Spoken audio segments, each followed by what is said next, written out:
What's up, you guys? Back with another banger. This is going to be my first tutorial video that I'm dropping here. I'm going to be dropping on TikTok, Instagram, and YouTube, so you guys can stay tuned for that. All right, so we're going to start off with the 2-guard all the way open, and we're going to debulk the canvas, so we're going to be able to see a clear view of what we're cutting and where we're cutting. Pay close attention to how I'm scooping out once I get to the top. And that's what you guys are going to want to do, so you guys are going to create such a harsh skyline with the transition from the end of the taper to the top of his head. Now that we've debulked and we have a clear canvas, we're going to go ahead and set our initial guideline. This is going to be a clipper all the way closed.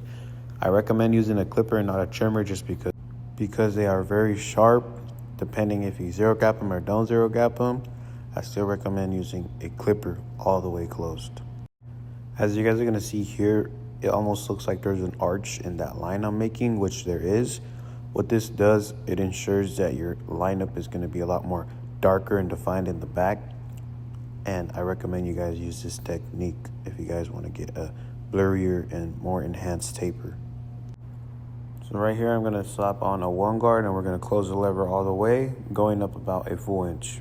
Now that we've gone up about 1 full inch with a 1-guard closed, now we're going to open up that lever. And you're going to go up about ½ an inch, flicking out into the top of the taper. Now I'm going to grab my 1/2 guard and I'm going to close it all the way up, going up about ½ an inch. Now I'm going to open up my 1/2 guard halfway and just work my way up. I have my 1/2 guard open all the way and I'm using the corner to blend into that one close that we made. Always ensure that you're using the corner of your clipper when you're trying to take out a line. If you use a full blade, you're only going to end up making another guideline or stretching your blend too high. Now with the clipper you created your first guideline with, we're going to close it all the way up and we're going to attack that bottom line, opening the lever little by little using the corners.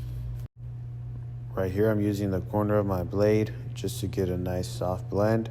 You're going to attack any dark spots that you see until they disappear. Now we're grabbing our 1.5 to blend out that line into 2 that we initially started with. And right here I'm still playing with the lever just so I can get a nice soft blend, and I'm going to come back and touch it with my 1-guard. Right here we're going to use our thinning shears to blend out the rest of the fade into the top of his hair.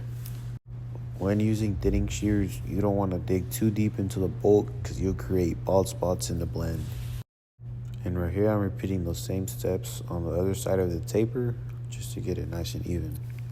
Now I'm just repeating the same steps on the other side of the taper, so I'm going to go ahead and fast forward this video for you guys. Stay tuned for the end results.